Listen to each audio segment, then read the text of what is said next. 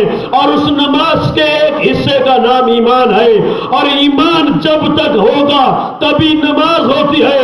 یہی رک کے میں نظریے کے طور پہ اور اپنے آخری نقطے کو آپ کی سماعتوں کے میز پہ رکھ دوں کہ ایمان ہوگا تو نماز ہوگی، اس لیے کہ نماز کی جان کا نام ایمان ہے۔ اور ایمان کیا ہے؟ اور ایمان بھی چند چیزوں کا مجموعہ ہے، اور ایمان بھی چند حصوں سے بنتا ہے۔ اور ایمان جب چند حصوں سے بنتا ہے تو ایمان میں بھی ایک حصہ ایسا ہوگا کہ جس پہ ایمان کا دار و مدار ہوگا۔ تو میرے دوست آؤ، ڈھونڈتے ہیں اور تلاش کرتے ہیں کہ ایمان میں اس ایک حصے کا نام کیا ہے کہ جس حصے پہ ایمان کے سارے اجزاء موجود ہیں۔ تو میں کیا بتاؤں، وہ کیا بتائیں کہ جس کے عقیدے کسی کے سب نالے میں بٹے ہوں۔ اگر بتایا ہے تو سنیوں کے امام نے، حقانیت کی جان نے، مصطفیٰ کے فیضان نے، احمد رضا خان نے بریلی کی ٹوٹی چٹائی پہ بیٹھ کے اعلان کر دیا، اللہ کی سرتاپ قدم شان ہے یہ، انسان ہے انسان، وہ انسان ہے یہ۔ قرآن تو بتاتا ہے ایمان انہیں، اور ایمان یہ کہتا ہے میری جان ہے یہ۔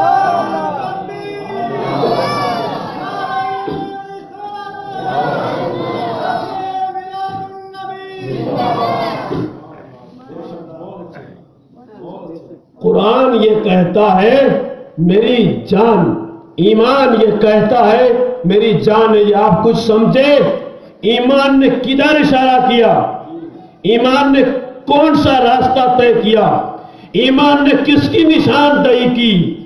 ایمان جس کو لیے تم نے 88 مرتبہ یا ایھا الذین آمنو کا لقب پایا ہو، اے مصطفیٰ کا غلام، اس ایمان سے جب ہم نے پوچھا اے ایمان اگر تو آ جائے تو ایک کافر مسلم بن جائے، اگر تو آ جائے تو ایک گنہگار نیکوکار بن جائے، اے ایمان اگر تو ایک آ جائے تو جہنمی کو جنتی بنا دیتا ہے، مگر اے ایمان مجھے پتا تیری رگوں میں اگر کوئی جان کی حیثیت سے ہے تو اس کی نشاندہی کر دے۔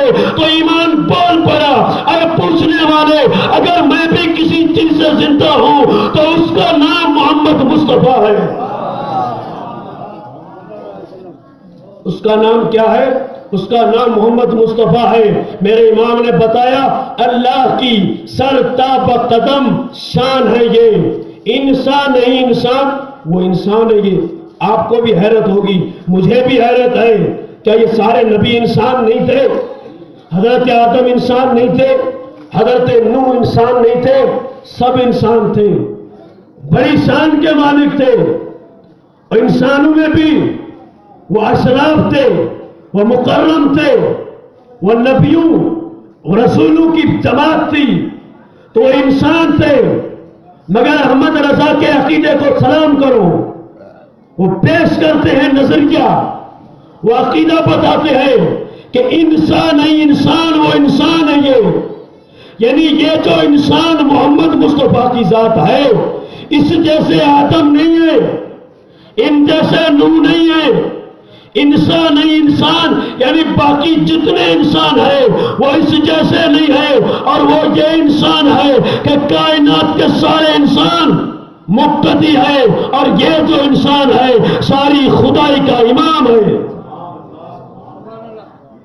تو میں یہ عرض کر رہا تھا کہ ایمان لے کر ہم مومن بنے، ایمان لے کر ہم مسلمان بنے، ایمان لے کر ہم جنت میں جائیں گے۔ شان، فضیلت، رفعت، بلندی ہمیں حاصل ہوئی. وانتم الاعلون ان کنتم مومنین. یہ بلندی، یہ شرافت، یہ کرامت، یہ عزت، یہ عظمتوں کا جھومر جو تیری پیشانی پہ خدا نے سجایا، میرے دوست مجھے بتا یہ کس کا صدقہ ہے، یہ کس کی امانت ہے جو تیرے اندر موجود ہے؟ تو یہ ایمان جس کو ہم نام لے کے کہتے ہیں ایمان، اور ایمان نام لے کے کہتے ہیں. رہی بات ایمان کی، اور ایمان ہونا کیسا چاہیے، ایمان کی شان کیسی ہونی چاہیے. ایمان خود نے یہ فیصلہ بتا دیا کہ مجھے لے کے تم مسلمان بنو گے، مومن بنو گے، مگر میری اگر کوئی جان ہے، میری اگر کوئی روح ہے، اگر مجھ میں کوئی حرکت کر رہا ہے تو اس کا نام محمد مصطفیٰ صلی اللہ علیہ وسلم ہے. انسان ہے انسان، وہ انسان ہے. یہ قرآن تو بتاتا ہے ایمان انہیں، یعنی قرآن یہ کہتا ہے اگر ایمان سمجھتے ہو تو ایمان اسی کا نام ہے، یعنی محمد مصطفیٰ خود ایمان ہی ہے، اور ایمان خود یہ کہتا ہے کہ میری جان ہے. یہ کس کی جان؟ کائنات کی، ارض و سماوات کی، فلکیات کی، ہر کائنات کی چیز کی جان. اور ایک مومن کے سینے میں دھڑکتے ہوئے دل کے مالک کا نام مصطفیٰ ہے. وہ دل جس میں محبت رسول کا بسیرا ہے، وہ آنکھیں جو گنبد خضرا کو دیکھنے کے لیے تڑپتی ہیں، وہ انسان ایمان کا ڈھونگ رچا کے اور ایمان کا نام لے کے، ایمان کی تذلیل کر کے، ایمان کی توہین کر کے. ایمان کوئی معمولی چیز کا نام نہیں ہے، ایمان مصطفیٰ کے نور کا نام ہے. ایمان رسول اللہ کی دی ہوئی ایک بہترین امانت کا نام ہے. اس کو سنبھالنا یہ ہماری ذمہ داری ہے کہ صرف ایمان ایمان کہتے ہیں. یہ ایمان ہے کیا؟ اس ایمان کا راز کیا ہے؟ اس ایمان کی جان کیا ہے؟ اس ایمان کی خوراک کیا ہے؟ اس ایمان کو کیا چاہیے؟ یہ ایمان ہم سے کیا مطالبہ کرتا ہے؟ تو اس ایمان کی جان کا نام محمد الرسول اللہ ہے، اور اس ایمان کی خوراک کا نام نماز ہے. ایمان کی خوراک کا نام نماز ہے، عبادت ہے، بندگی ہے. اور یہ سب کچھ جب آئے گی تو تیرا ایمان سنور جائے گا. ایمان سنور جائے گا.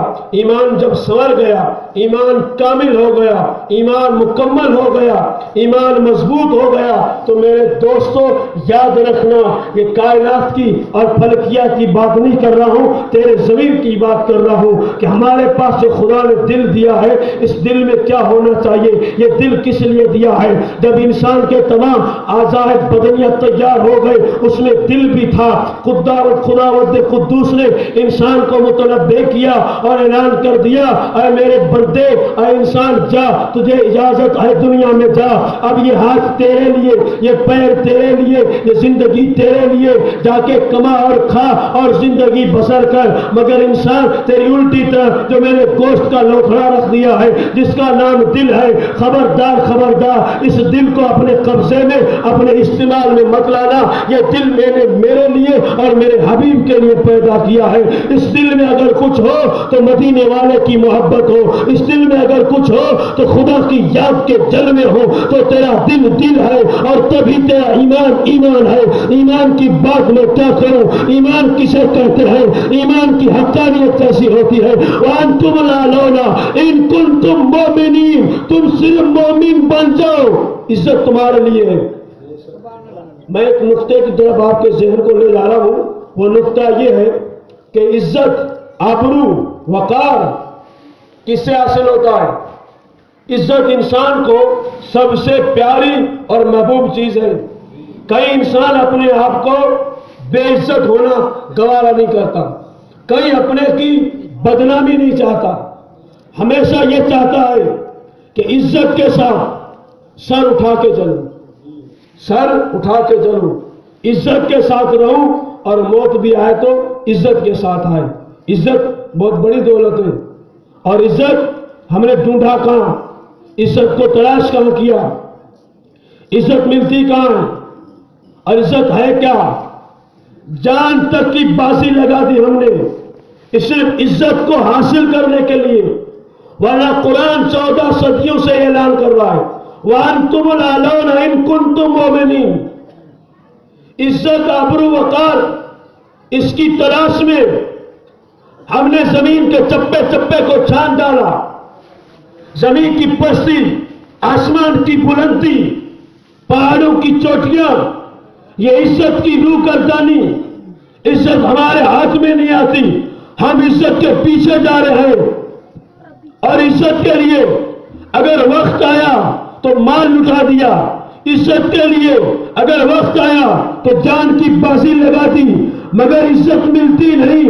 میں نے پلٹ کے سوال کیا قرآن سے، اے قرآن ہم کتنے دنوں سے اس عزت کی تلاش میں ہے، ہمیں عزت کیوں نہیں ملتی، ہمیں وقار کیوں نہیں ملتا، یہ عزت کس کے لیے ہے؟ تو قرآن نے فیصلہ کر دیا، قرآن نے راستہ بتا دیا، وَلِلَّهِ الْعِزَّةُ وَلِرَسُولِهِ وَلِلْمُؤْمِنِينَ۔ قرآن نے اعلان کر دیا عزت کسی کے باپ کی چاکیر نہیں، عزت اللہ کے لیے ہے، عزت رسول کے لیے ہے، عزت رسول کے غلاموں کے لیے ہے۔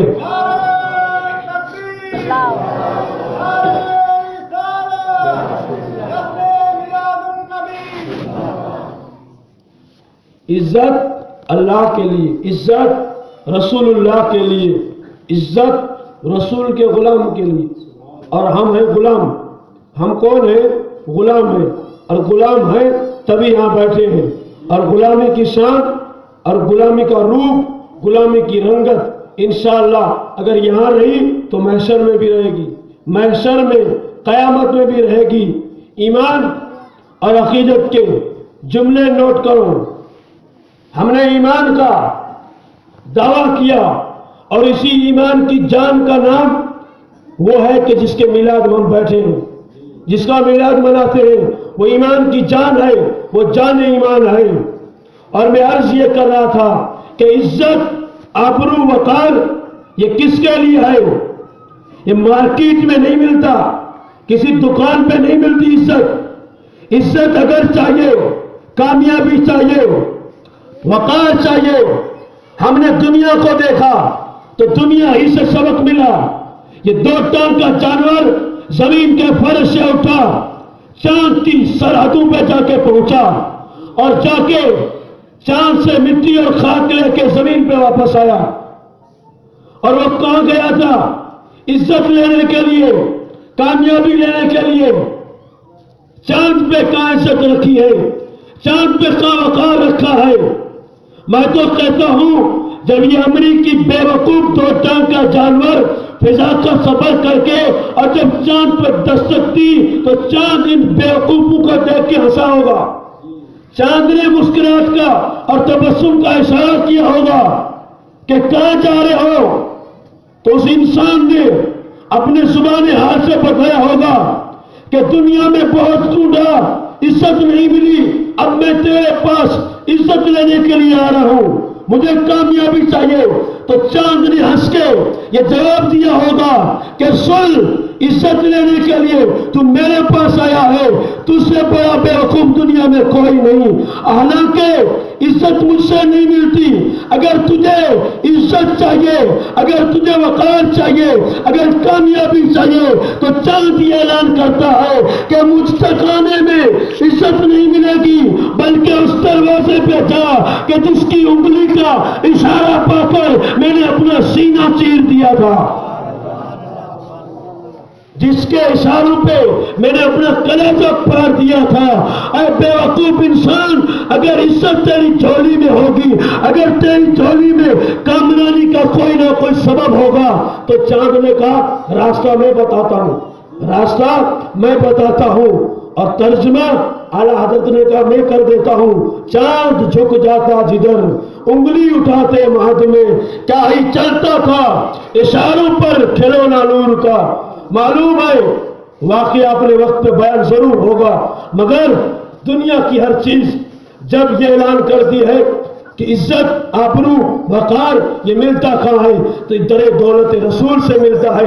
اگر آج بھی دنیا کو سکون کی اور عزت کی زندگی چاہیے تو صرف ایک راستہ ہے، ہر اسٹیج کی، ہر ممبر کی آواز کی ہے کہ وہ در رسول ہے جو تیرے ایمان کی بھی جان ہے اور تیرے شریر کی بھی جان ہے۔ اگر تجھے عزت چاہیے تو مصطفیٰ کا غلام بن جا۔ وَأَنْتُمُ الْأَعْلَوْنَ إِن كُنتُم مُؤْمِنِينَ، کہ تم رسول کے غلام بن جاؤ۔ أَنْتُمُ الْأَعْلَوْنَ، کہ سر بلندی تمہارے لیے، عزت تمہارے لیے، عظمت تمہارے لیے۔ ایک عزت پانے والے کی میں بات آپ کو بتاؤں، عزت میں جو بات کر رہا ہوں وہ حقیقت ہے یا بیجا ہے؟ انسان اس دور میں اس ذہن کے، یہ کمپیوٹر کا زمانہ ہے کہ پوری انسانیت کو مٹھی میں کر دیا ہے۔ ہر انسان چھوٹی سے چھوٹی بات پہ دلیل پیش کرتا ہے اور دلیل مانگتا ہے کہ یہ اگر ایسا ہے تو دلیل کی روشنی میں مجھے بتا دو کہ عزت برابر یہیں سے ملتی ہے، واقعی عزت اس چوکھٹ سے ملتی ہے۔ ہاں میں کہتا ہوں عزت اسی در سے ملتی ہے جس کو در رسول کہتے ہیں۔ فاروق اعظم رضی اللہ تعالیٰ عنہ حج عمرہ کر کے واپس پلٹے، ان کے ساتھ صحابہ کی ایک پوری جماعت تھی۔ چلتے چلتے مکے سے واپس مدینے جا رہے ہیں اور حضرت عمر اس وقت خلیفہ اسلام تھے، امیر المومنین تھے، بادشاہ اسلام تھے۔ ایک درخت آیا راستے میں، جس درخت کو دیکھ کے حضرت عمر رک گئے، اور رک گئے تو باقی پیچھے جتنے لوگ تھے وہ بھی رک گئے، کیونکہ وہ زمانہ تھا جو امام تھا وہ آگے ہوتا تھا، جو مقتدی ہوتے تھے وہ پیچھے رہتے تھے۔ آج سسٹم بدل گیا ہے، امام پیچھے ہے اور مقتدی آگے ہے، اور اس دور میں مقتدی پیچھے رہتے تھے اور امام آگے تھا، تو سارے اونٹ رک گئے اور کافی دیر تک رکے، اور بعد میں ایک آدمی نے ہمت کر کے جا کے دیکھا تو حضرت عمر زاروں قطار رو رہے ہیں۔ ہمت نہیں ہوئی پوچھنے کہ کیوں رو رہے ہیں، اور پھر دوسرا آدمی آگے بڑھا، اس نے ہمت کر کے پوچھا، اے عمر یہ تو بتاؤ اس وقت رونے کا سبب کیا ہے، روتے کیوں ہو، یہ رونے کی وجہ ہمیں بتائی جائے۔ حضرت عمر بہت ہی بلند آواز سے چیخیں مار کے رونے لگے، اور پھر بتایا کہ اگر اصرار کرتے ہو تو بتاتا ہوں میں روتا کیوں ہوں، میرے رونے کی وجہ کیا ہے، میرے رونے کا سبب کیا ہے۔ حضرت عمر ابن خطاب رضی اللہ تعالیٰ عنہ اپنی اس صحابہ کی جماعت سے فرماتے ہیں، اے صحابہ سنو، مجھے اچھی طرح یاد ہے کہ ہمارے پاس اونٹوں کے ریوڑ ہوا کرتے تھے۔ ایک دن ایسا تھا کہ میں 50 کے قریب اونٹ لے کر میرے والد کی سر نگہبانی میں اس وادی میں پہنچا تھا، اور یہ درخت میرے سامنے ہے، میرے والد صاحب مجھے چھوڑ کے واپس چلے گئے تھے، مگر آخر میں میرے بچپنا تھا اور جوانی کی سرحدوں میں داخل ہو رہا تھا۔ میرے بچپنے کی رنگت کی وجہ سے میں وہاں کھیل میں مشغول ہو گیا، سارے اونٹ بکھر گئے، سارے اونٹ جدا ہو گئے، اور پھر جب دوپہر کی کڑکتی اور چلچلاتی دھوپ کا بازار گرم ہوا، میرے والد خطاب آئے، اور جب اونٹوں کو نہیں دیکھا تو میرے پاس آئے، اور میں اسی درخت کے نیچے ہی بیٹھا تھا جو درخت میرے سامنے ہے، اور میرے باپ خطاب نے مجھے بہت ڈانٹا اور مجھے بہت برا بھلا کہا، تیری جوانی پہ افسوس ہے کہ 50 اونٹ بھی تیرے قبضے میں نہیں ہو سکتے، 50 اونٹ کو بھی نہیں سنبھال سکتا۔ حضرت عمر نے صحابہ کی مقدس جماعت سے بتایا کہ میں روتا صرف اس لیے ہوں کہ کل کا عمر 50 اونٹ بھی سنبھال نہیں سکتا تھا، آج کا یہ عمر آدھی دنیا پہ حکومت کرتا ہے، آدھی دنیا جس کے قدم کے نیچے ہے، جو صرف اپنا پیر مدینے کی چٹان پہ ہلا دے تو کسرا کے محل کے کنگرے ہل کے زمین پہ لگ جائے۔ حضرت عمر نے اپنی جماعت سے بتایا کہ روتا صرف اس لیے ہوں کہ کل جب میں ایمان نہیں تھا، بے ایمان تھا، رسول سے میرا رشتہ نہیں تھا، رسول سے میں دور تھا، تب تو میں 50 اونٹ نہیں سنبھال سکتا تھا، اور جب میں نے میرے نبی کا کلمہ پڑھا ہے، غلامی رسول کا پٹا اپنی گردن میں ڈالا ہے، اس دن سے لے کے میں سمجھ گیا ہوں کہ کل تو میری کوئی عزت نہیں کرتا تھا، اور آج میرے سر پہ عزتوں کے تاج سجا دیے گئے۔ یہ کیا ہے؟ عزت اسی در سے ملتی ہے، عزت اسی جگہ سے ملتی ہے۔ راستہ 14 صدیوں سے قرآن بھی بتا رہا ہے، اور سلف صالحین بھی بتا رہے ہیں، اولیاء کاملین بھی بتا رہے ہیں، لیکن جذبہ ایمان، جذبہ عشق اتنا گہرا ہونا چاہیے کہ پھر پڑھ، پھر سبق پڑھ، صداقت کا، شجاعت کا، عدالت کا، پھر سبق پڑھ، صداقت کا، شجاعت کا، لیا جائے گا کام تجھ سے دنیا کی امامت کا۔ یہ امام بن کے اس چرخ دنیا کی دھرتی پہ کون آیا تھا؟ میں آپ سے پوچھنا چاہتا ہوں کہ ہماری شان کل کے اوراق میں کیا تھی اور آج کیا ہے؟ صرف یہ چند جملے میں آپ کی سماعتوں کے حوالے کر رہا ہوں کہ ایمان کا نام مصطفیٰ ہے، اور مصطفیٰ کا نام ایمان ہے، اور اس کو ہم نے اپنے دل میں رکھا ہے، اور وہی ایمان دل میں رکھ کے مجال ہے کہ کوئی برائی ہو جائے، مجال ہو کہ کوئی غلطی ہو جائے، ہمت اور جرأت ہے کہ شریعت کے خلاف ایک قدم بھی ہو جائے، ہو نہیں سکتا۔ ایمان اگر پکا ہو، ایمان مستحکم ہو، ایمان یقینی ہو تو جان تو دے دے، سر تو کٹا دے، اپنی جان کو ہتھیلی کی نوک پہ رکھ کے کٹا دے، مگر مصطفیٰ کا کوئی عمل، مصطفیٰ کا کوئی حکم ٹل جائے، یہ ایمان والے سے کبھی ثابت نہیں۔ اور یہ میں بات تاریخ کی کر رہا ہوں، اور اس لیے کر رہا ہوں کسی ایمان والے سے آپ ایک بات ثابت کر کے دکھا دو کہ مصطفیٰ کا کلمہ بھی پڑھتا تھا اور اس نے یہ برا کام بھی کیا، اس نے یہ خراب کام بھی کیا، اس کی شان، اس کی زندگی کیا تھی؟ آج ہم بت ظاہر کہہ رہا ہوں، ہم سے اپنی شریعت جو رسول نے دی ہے اس کو نہیں سنبھالا جاتا، دوسرے پہ شریعت لاگو کرنا یہ کتنا مشکل ہے۔ حضرت امام محمد فقہ حنفی کے امام ہیں، جب کوفے کی بازار میں اس کا جنازہ نکلا تو اس وقت کے یہودی، اس وقت کے عیسائی اپنی اپنی دکانوں پہ بیٹھے تھے اور ایک دوسرے سے کہنے لگے کہ چلو مسلمانوں کے امام کا جنازہ نکلا ہے، جنازے کو کاندھا لگاتے ہیں۔ جو عیسائی جس یہودی کا کاندھا میرے امام کے جنازے کی چارپائی سے لگا تھا، اس کی لبوں پہ جاری ہو گیا تھا لا الہ الا اللہ محمد رسول اللہ۔ کل تو ہمارے جنازے بھی دنیا کو مسلمان بناتے تھے، کل ہماری لاش بھی دنیا کو مسلمان بناتی تھی، کل ہمارے جنازے کو دیکھ کے دنیا کلمہ پڑھتی تھی، کل ہماری لاش کو دیکھ کے دنیا مدینے والے کے گیت گایا کرتی تھی۔ آج کیا وجہ ہے؟ چوراہے اور گلیوں میں تیرا اسلام ٹھوکریں کھائے، تیرا دین بدنام ہو، شریعت نبی کی توہین ہو اور تیرے دل پہ کھٹکا نہ ہو، تیرے دل پہ لغزش نہ آئے اور تو سوچے بھی نہ۔ میرے دوست امت مسلم کا نوجوان کی میں اس مقدس جماعت سے گزارش کر رہا ہوں کہ ایمان کو لیے بیٹھنا، ایمان کو پڑھ لینا، ایمان کو سنبھالنا کتنا مشکل ہوتا ہے۔ حضرت عمر کا دور ہے، ایک نوجوان ہے، ایک عورت ہے جو مسجد میں نماز پڑھنے کے لیے جاتی ہے، مسجد میں نماز پڑھنے کے لیے جاتی ہے، اور اس وقت عورتیں مسجد میں نماز پڑھنے کے لیے جاتی تھی، عورت مسجد میں نماز پڑھنے کے لیے جاتی تھی۔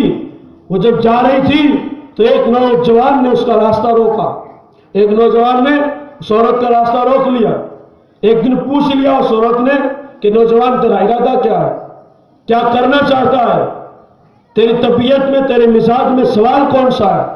تو کہا مجھے میرا دل تجھ پہ آ گیا، میں یہ چاہتا ہوں کہ میری زندگی کی سب سے بڑی کامیابی اب تو ہے، تو اگر مل جائے تو میری زندگی بن جائے۔ اس عورت نے کہا بس اتنا ہی اور تو کچھ نہیں؟ کہا اتنا ہی ہے۔ تو کہا ایک میں شرط رکھتی ہوں، اس شرط پہ عمل کر کے پورا کر لے، اور شرط یہ ہے کہ 40 دن حضرت عمر بن خطاب کے پیچھے نماز باجماعت پڑھ۔ کتنے دن؟ 40 دن، اور 40ویں دن کی عشاء پڑھ کے تو آنا، میں اسی جگہ کھڑی رہوں گی، اسی جگہ، یہ تجھ سے وعدہ ہے کہ اسی جگہ کھڑی رہوں گی، اور تجھے تیری زندگی کی اگر تو ضمانت سمجھتا ہے تو مل جائے گی۔ تو نوجوان نے کہا یہ کون سی مشکل بات ہے، ویسے تو نماز پڑھنا مشکل ہے، مگر کوئی شرط رکھ دے اور اپنی چیز ملتی ہو، اور اس کو کہتے ہیں لالچ، اس کو کہتے ہیں ہرس، اس میں نماز پڑھنا تو بہت آسان ہو جاتا ہے۔ تو اس نے کہا یہ بھی کام کر لوں گا۔ اس نے اب شروع کر دیا، وہ نماز پڑھ رہے، 40 دن مکمل ہو گئے اور انگلیوں پہ نکلے۔ ایک دن 12 مہینے جیسا ہوتا تھا، ایک دن، کیونکہ انتظار بہت ہی کٹھن گھڑی ہوتی ہے۔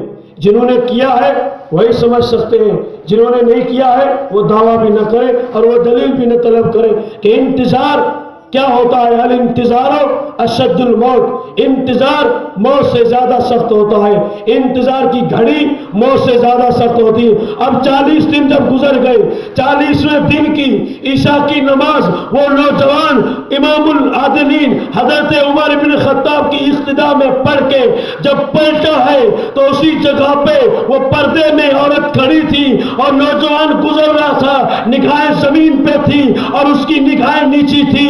عورت نے کہا اے نوجوان مجھے پتا، میں نے تجھ سے وعدہ کیا تھا، میں تیرے وعدے کے مطابق آج 40ویں دن کی عشاء ہے، تو پڑھ کے آیا ہے، جب تو نے پڑھ لی ہے اب آجا میں تیرا وعدہ پورا کرتی ہوں۔ اس نوجوان نے نظر اٹھا کے اس عورت کا چہرہ دیکھا بھی نہیں، اپنی انگلیوں کے پوروں سے اشارہ کیا، اے عورت اگر کھڑی ہے تو اب خیر سے کھڑی رہے، میرا تو رشتہ عمر نے رب سے جوڑ دیا ہے۔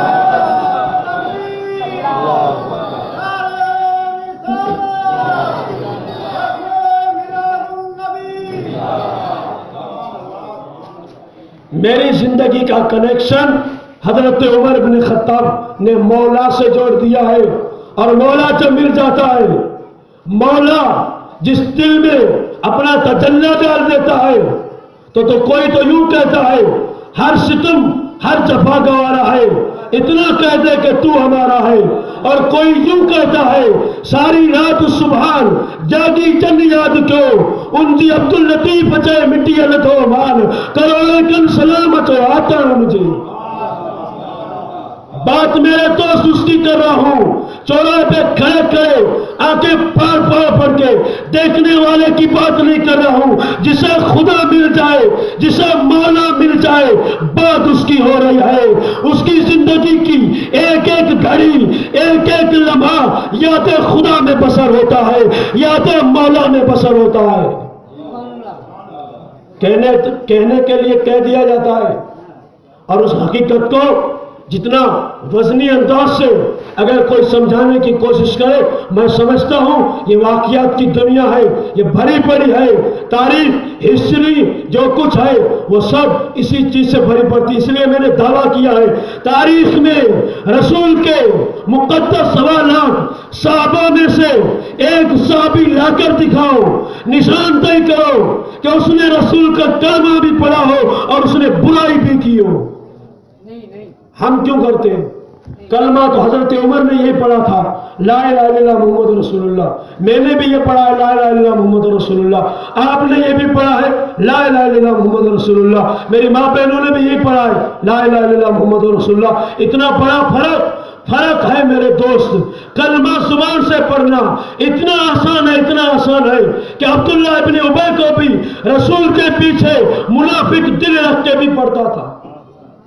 یہ کلمہ پڑھنا اتنا آسان ہے کہ مکے کے کافروں کو بھی آتا تھا، عربی جانتے تھے، کلمہ عربی ہے، وہ بھی پڑھتے تھے. صرف پڑھنے کی بات کر رہا ہوں, بات کی اسٹائل کو نہیں بتا رہا ہوں. کلمہ پڑھنا کتنا آسان ہے. آج کا نوجوان پارے میں یا سر القرآن میں گجراتی کی کسی چوپڑی میں یاد کر کے پڑھ لیتا ہے, اسی کلمے کی بات کرتا ہوں. پڑھنا بہت آسان ہے, کلمہ پڑھنا بہت آسان ہے, مگر یہ کلمہ جب نبھانے کی بات آتی ہے, یہ کلمہ جب سنبھالنے کی بات آتی ہے, تو میدان احد میں امیر حمزہ کو اپنا جگر کٹانا پڑتا ہے, اپنا کلیجہ کٹا کے دانتوں سے چبوانا پڑتا ہے. کسی سے ہوگا یہ کام ہوگا؟ اپنا کلیجہ وہ بھی دانتوں سے کوئی چبائے, برداشت ہوگا؟ اگر یہ بات کی جاتی ہے تو جسم کے روگٹے کھڑے ہو جاتے. ہاں ایسا بھی ہوگا کہ اس کو مار کے اس کی روح الگ, اس کا جسم سے سر الگ کے اس کا کلیجہ نکالا گیا ہوگا. میں کہوں گا نکالا گیا ہے, تاریخ کے صفحات میں موجود ہے, تاریخ ہسٹری الٹ کے دیکھ لو موجود ہے. اور یہ سب کچھ ہوا ہے. ارے یہ ایمان والے تھے, میں بات ایمان کی کر رہا تھا, یہ ایمان والے تھے. حضرت درار کے بارے میں مشہور ہے کہ جب میدان جنگ میں پہنچے تو ان کے سر پہ لوہے کی ٹوپی تھی, وہ بوجھ بن رہی تھی, ایک ہاتھ سے اٹھا کے پھینک دیا. اور پھر ان کے اوپر لوہے کی شیروانی تھی, وہ بھی اگر بیچ میں ڈسٹرب کر رہی تھی اس کو پھینک دیا. اور تاریخ کے پتے یہ بتاتے ہیں کہ حضرت درار نے اپنے جسم پہ پہنے ہوئے کرتے کو اٹھا کے پھینک دیا. اب ننگا سینہ ہے, ننگی پیٹھ ہے, اور گھسے وہاں ہیں جہاں تلواروں کی برسات ہو رہی تھی. دشمن نے مڑ کے دیکھا, وہیں بیٹھ کے اس نے حلقہ بنایا اور تحقیق کی کہ یہ انسان کیوں اتنا آگے بڑھتا ہے کہ جسم پہ کپڑا بھی نہیں. لوگ تو اپنا جسم بچاتے ہیں, اپنی جان بچاتے ہیں, اپنے سر کی حفاظت کرتے ہیں, اپنے ہاتھوں کی حفاظت کرتے ہیں. یہ اپنا سارا صرف وہ اعضائے صدر کو چھپا کے باقی اپنے سینے کو کھلا کر کے یہ تلواروں کے بیچ میں کیوں آ رہا ہے؟ ذرا اس سے پوچھو یہ سب کچھ کیا کر رہا ہے. تو کہا دنیا کے دل دادو, میں درار ہوں, درار. میں نے رسول کا کلمہ پڑھا ہے اور مجھے یہ جسم پیارا نہیں ہے, مجھے مصطفیٰ کا دیا ہوا ایمان پیارا ہے. ہم صبح کو ایک کپڑا پہنتے ہیں, دوپہر کو بدل دیتے ہیں. کپڑے کی اتنی حفاظت, ایمان کی کوئی حفاظت نہیں. میرے دوستو, اگر یہ کڑواہٹ محسوس ہو رہی ہے, اگر حویلی میں بند نہیں ہو رہا ہے, اگر کھڑکی سے باتیں نکل رہی ہیں اور کسی کو بھاری لگ رہا ہو, تو میں اس منبر رسول سے کھلم کھلا اعلان کرتا ہوں, میرے دوستو اگر ایمان بچانا چاہتے ہو, ایمان کی سچائی دنیا کل پوچھے گی. آج میں تمہارا ہوں, تم سے پوچھ رہا ہوں, کل غیر بھی تیرا گریبان پکڑ کے تجھ سے پوچھے گا کہ مدینے والے کا غلام ہے, چہرہ کیسا ہے, لباس کیسا ہے, چال کیسی ہے, نماز کے وقت ہوٹل میں بیٹھا ہے. یہ طرح طرح کے تان و تشریح یہ مولوی کی نپاسی نہیں ہے, یہ تیرے ایمان کا تقاضا ہے. آج نہیں تو کل تجھ سے تیرے سر کی قربانی ضرور دنیا مانگے گی, ضرور مانگے گی. آج نہیں تو کل ضرور. تو میں یہ عرض کر رہا تھا, اسی پہ دنیا نے ریسرچ کی, اسی پہ دنیا نے تحقیق کی, اسی پہ دنیا نے اپنا سب کچھ خرچ کیا. اور تحقیق کرتے کرتے انگریز جاتے جاتے کامیاب ہوئے. یہ آج نہیں کامیاب ہوئے, آپس میں ملے اور مل کے اسی جنگ کا, چاہے بدر ہو چاہے عہد ہو, ہر جنگ کا نقشہ سامنے رکھ کے بڑے بڑے عقلا, بڑے بڑے حکماں مل کے تحقیق کی کہ یہ کل کا 313 نکلا تھا, آج کروڑوں ہے. کبھی افریقہ کے صحراؤں میں, کبھی اجمیر کی گلیوں میں, کبھی ہندوستان میں, کبھی پاکستان میں, یہ بڑھتا ہی جا رہا ہے, اس کو مٹایا نہیں جا سکتا. انہوں نے تحقیق کی, انہوں نے ریسرچ کیا کہ اس کے پاس کون سی چیز ہے کہ جس کی وجہ سے یہ بڑھتا ہی جا رہا ہے, یہ ختم نہیں ہوتا ہے. تو پلٹ کے علامہ اقبال کے دیوان کو کھولا, علامہ اقبال کی شاعری کی کتاب کو کھولا, اور کھول کے جب پڑھا, صدر بصدر پڑھتے گئے کہ راز کیا ہے, راز کیا ہے. یہ مسلمان ڈرتا نہیں, پانی آتا تو جاتا ہے, آگ ہے تو بھی جاتا ہے, ہوا ہے تو بھی جاتا ہے. یہ آج کوئلوں سے ڈرتے. میں 14 صدیوں پہلے مسلمان کی بات کر رہا ہوں, صلیبی جنگ کے صلاح الدین ایوبی کی بات کر رہا ہوں, محمد بن قاسم کی بات کر رہا ہوں, حضرت طارق بن زیاد کی بات کر رہا ہوں, انہی کی بات کر رہا ہوں. انہی پہ انگریز کے قلم ٹوٹ گئے. تحقیقیں کرتے کرتے دیوان اقبال کو دیکھا تو ایک شعر نظر آیا, جس شعر کا ترجمہ یہ تھا کہ یہ پاکا کش موت سے ڈرتا نہیں, ذرا روح محمدی کھینچ کے اس کے بدن سے نکال دو. شعر یہ تھا کہ یہ پھاکا کسین، یہ بھوکا پیاسا موت سے نہیں ڈرتا، موت کا اسے ڈر نہیں ہے تو پھر کیا ہے؟ تو موت سے اگر ڈرتا تو دریا میں گھوڑے نہ ڈالتا، یہ اگر موت سے ڈرتا تو یہ سمندر کا مقابلہ نہ کرتا، اگر یہ موت سے ڈرتا تو پتھر کی چٹان سے نہ ٹکراتا۔ یہ کمزوری یہ بعد میں ہو سکتی ہے، مگر اب جو تم کو اسے زیر کرنا ہے، اگر اس پہ کنٹرول کرنا ہے، اس مسلمان کو اپنا غلام بنانا ہے، اس کو اپنی چھاؤنی بنانا ہے، تو بس ایک کرو، روح محمدی کھینچ کر اس کے بدن سے نکال دو۔ سمجھ گئے؟ انگریز سمجھ گئے کہ یہ ایک ہی چیز ہے اور اس چیز کا نام ایمان ہے، اور ایمان محمد مصطفیٰ کا دیا ہوا ہے، بس وہ ہے تب یہ جیتتا ہے۔ ہر میدان اس کے ہاتھ میں ہے، ہر میدان اس کے ہاتھ میں ہے، اور ہر میدان میں یہی کامیاب اور کامران ہوتا ہے۔ تو بس اس کے اندر میں جو ایمان کی چاشنی اور رسول کی محبت کا جو دریا بہ رہا ہے اس کو کھینچ کر نکال دو، اور کھینچ کر نکالیں گے تبھی ہم کامیاب ہوں گے۔ تو انہوں نے کوششیں کی، انہوں نے تحقیقیں کی، انہوں نے کتابیں لکھی، اور پھر جاتے جاتے یہ دشمن بھی کامیاب ہوا اور ہمارے جسم سے مصطفیٰ کی محبت کو اور دیے ہوئے ایمان کو نکال کے پھینک دیا اور ہمیں اپنا غلام بنا دیا۔ اب ہم غلام رسول کے نہیں رہے، اب انگریز کے رہے ہیں۔ چہرہ انگریز تیری طرح ہے، میرا لباس بھی تیری طرح ہے، میرا چلنا بھی تیری طرح ہے، اور جب ایمان تھا تو چہرہ رسول تیری طرح تھا، میرا لباس مصطفیٰ تیری طرح تھا، اور میرا حال یہ تھا